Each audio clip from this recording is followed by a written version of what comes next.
අපි දලදා වැන්දා. දලදා වැන්දේ හැටි කියන්නම්. හොරට වැන්දේ. හොරට වැන්දි කියන්නේ කොහොමද දන්නවද?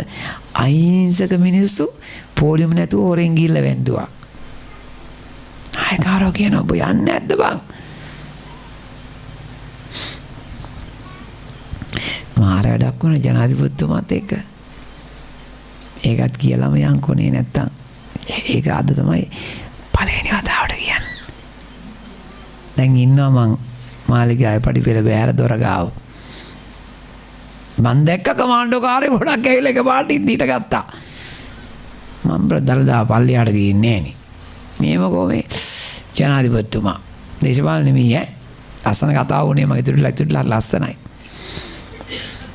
පොඩි ආරෝ ආක බලන් ඉන්නේ කියලා මං කොහේ දැක්කේ නෑනේ. ඇත්තම දැක්කේ නෑ. කොහෙද මේ මං කො මාලිග මේ දින්නේ මේ දවස්වල මං කො දලදා වන්දින මේ දවස්වල මහත්තයෝ කිසර් කියලා කිව්වා.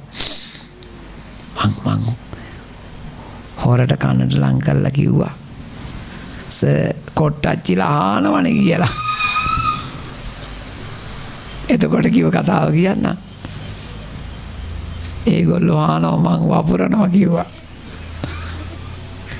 අන්තිමට කිව්වා පොඩි උන්නේ ආමුදුරනේ ඔන්න ඔය අපි බේරගමු කිව්වා.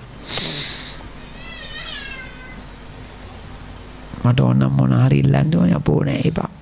මං හරි සෑල්ලුවෙන් ඉන්නේ. ඒ හින්දා මේ ගොඩක් අය මම දේශපාලනය කරා කියලා බයිනෝ අපෝ නෑ. අබෑට එක දෙයක් කරන්නේ මයි ගමට ආව නම් ගම මිනිස්සු පින්දෙයි. කොළඹ පොඩි පාරවල් ටික හොඳම ගම තියෙන මට.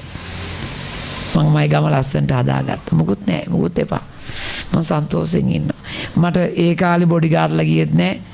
පොලිස්කාරයෝ ගියෙත් නෑ. ඩ්‍රයිවර්ලා පොලිසියනුත් නෑ. මම ඒ විදියමයි. මම ඒ කාලෙත් මැනින් මාගට් ගියා. අදත් ගියා. ඊටත් යනවා. මම දලදා වන්දේ අනිද්දා දලදා. අනිද්දා අපි එනවා. අපේ උපාසකම්මලා 28 දෙනෙක් එනවා. අටපිරිකර 28ක් කරන් රෝස බස් එක දලදා හාමුදුරු පූජා කරනවා. ඒ සියලු පින් අපේ අබේරත්න මැතිතුමාටත් අත් වේවා කියලා සාදු කියන්නේ.